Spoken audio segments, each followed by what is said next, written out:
lu ni mel nii lañ doon bañ yaakaaroon nañ ne les agents de l'administration ils ont appris de leurs erreurs et de leur passé pour comprendre la défiance des acteurs politiques et des populations vis-à-vis de leur comportement. Tey, malheureusement, nous sommes en train de déchanter. L'idée ci wax mooy dëgg li fi xew ñun ñëpp xam nañ. C'est vrai, c'est la première fois dans l'histoire électorale du Sénégal qu'on ait autant de problèmes. ñenn ñi sax naan cacophonie ñenn ñi naan lu jàmbaajoo ren li fi am guléet la su fi guléet amee dañuy yaakaar di xaar ci ku nekk nga jéem a doxal yoon et malheureusement l'administration sénégalaise est en train de faillir et elle a failli déjà li fi de ci wax dëgg la yéen ñëpp xam ngeen ñetti problème yi fi am ñetti problème yi fi am ba tax coow li jolli benn bi mooy ñàkk respecter loi wu parrainage yéen ñëpp seetlu ngeen ni la commission ci ñi déposé woon ñi ko respecté wul ñëpp dindi nañ leen waaw luy ndeyu liste Benno Bokk Yaakaar violé texte parrainage ba léegi kenn notifié ko ni ko bokkutoo ba léegi am on a fait un recours pour ça xam nañ sax ni ñuy conseil constitutionnel di tonto parce que tant que délai 60 jours yi jotul ba ministre bi publier arrêté bi conseil su leen neexee ñu ni suñu recours boobu ñu def ci parrainage yi teel na mais dañ ko def léegi parce que dañu bëgg que sénégalais yi xam ni waa DGE waa ministère de l'intérieur li ñu waroon def defuñu ko parce que ñoom xam nañ ne liste Benno Bokk Yaakaar violé na loi bi sur le parrainage te jurisprudence yi bari lool soxlawul sax ñu développé ko njombe boobu jëkk am moo jëkk révolté nit ñi ba léegi notifié wuñ leen ba léegi kenn notifié wul Benno Bokk Yaakaar ni ko bokkatoo ci élection yi ba seen mandataire di am droit sax dem di seeti listu jàmbur bokkatul nu moom tey jii dafa waroon dem fële conseil constitutionnel di jéem wut recours ñaareeli problème bi fi am mooy ñàkk respect parité ñàkk respecté parité ñun benn bi dal na suñu kaw muy listu départementale majoritaire bu Dakar mais benn bi dafa dal ci liste nationale bu Benno Bokk Yaakaar Déthié fàttali na ko léegi le ministre de l'Intérieur nous a notifié que ni liste Benno Bokk Dakar liste Yewwi Askan Wi ci Dakar c'est frappé d'irrecevabilité pour non-respect de la parité ba ñun ñu def recours conseil constitutionnel waaw li ma bëgg askan wi jàpp luy ndeyu ba fii ñu toll Benno Bokk Yaakaar kenn notifié wu ko ni ko sa liste paritaire sa liste nationale paritaire dafa génne dafa wunda ñaari yëf bu njëkk mooy d'abord contrôle bi nga xam ni moom la DG def ci liste Dakar defu ko ci liste nationale u Benno Bokk Yaakaar parce que avant Déthié di ko wax su fekkoon ñoom ni ñu contrôler liste Dakar bi bu Yewwi noonu la ñu contrôler liste Benno Bokk Yaakaar dinañ gis loolu ça signifie quoi que xooluñu ko seetuñu ko bëgguñu ko gis benn ñaareel bi ni ñu notifié Dakar ba léegi fii may wax ak yéen notifié wu ñu Benno Bokk Yaakaar ba léegi parce que su fekkoon notifié nañu benn bokk yaakaar au moins dana def recours comme ñun dem conseil constitutionnel et bon ñu weccoo ay mémoire donc notifié wuñ leen. Comment pouvez-vous expliquer ce comportement de la DGE et du ministère de l'Intérieur lu dul une volonté imposée nit ñi loo xam ne lu dul dëgg du yoon ñu génneel ñu dernier problème muy inéligibilité suñu benn candidate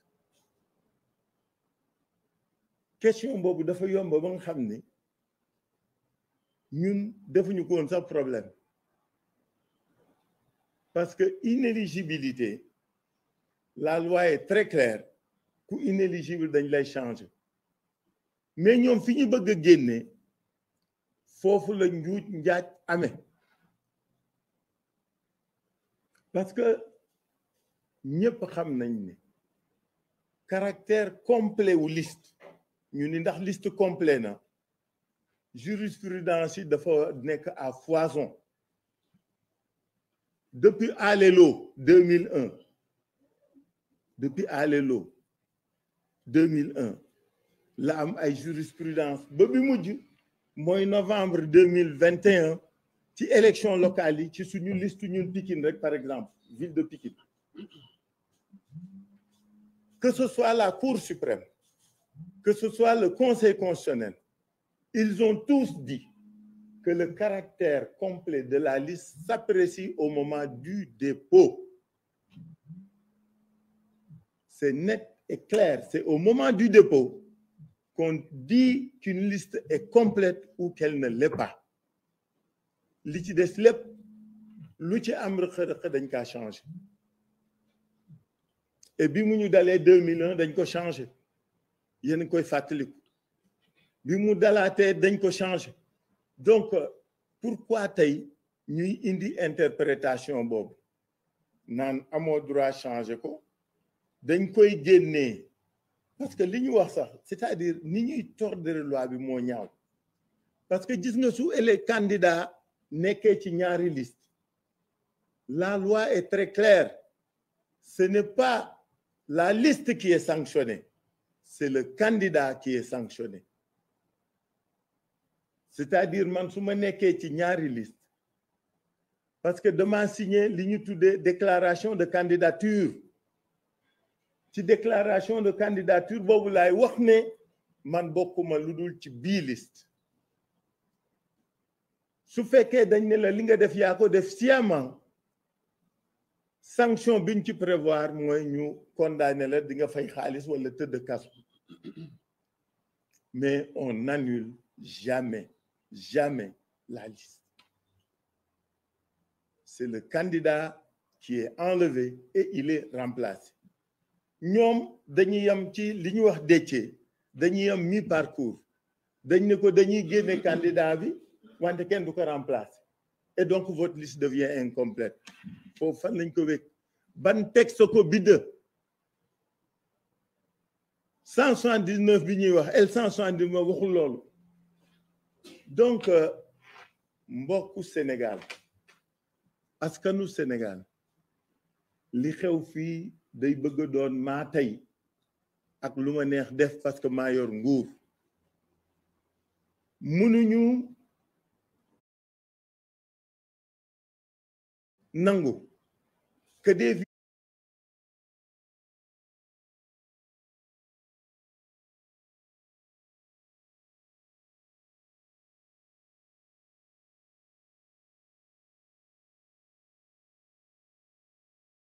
violations flagrantes de la loi électorale,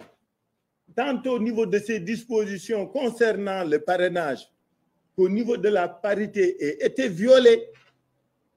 qu'elle n'ait pas été sanctionnée par la DGE et qu'aujourd'hui qu'on puisse te permettre de nous dire que yéen dañ leen di sanctionner ci loo xam ne amul base légale ma bëgg wax askan bëgg wax kilifa Sénégal te duñ ko nangu duñ ko seetaan te du fi amee et je vais être net et clair il est hors de question que cette forfaiture-là puisse passer. Mënul ne su fekkoon dëgg la mais du am histoire su fekkoon dañu teg ñun ñëpp au même pied d'égalité du am histoire day mel ni yëfu kumba am ndey ak kumba amul ndey. La DGE ne contrôle pas les listes de Benno. La DGE ne sanctionne pas les déficiences ou les défaillances de Benno. Par contre, liste opposition yi baaluñu leen dara. Il y a une limite en tout. Damay wax ñëpp ñu jàpp ni cette forfaiture ne passera pas. wax nañ ko kilifa yëpp nag nañ ko yëg. askan wi yëpp nañ ko yëg lu fi am ëllëg que kenn di wax ni waxuñu ko fi woon duñu ko nangu tey duñ ko nangu ëllëg. Nous invitons tous les militants de la démocratie, nous invitons tous les Sénégalais patriotes dans quelques semaines, dans quelques heures, dans quelques instants ñu dajeek ñoom waxtaan. Daañu def une grosse assemblée générale d'information. Ce sera un rassemblement populaire pour expliquer askan wi li nga xam ni moom moo nar am. Pour que ëllëg kenn du ñëw ni ah yëguñu ko woon kenn du ñëw ni xamuñu ko woon kenn du ñëw ni fooguwuñ ko woon. daañu woo Sénégalais yi daañu woo suñuy militants suñuy camarades daañu dajeeg ñoom daañ leen expliquer yëf ki nan la dem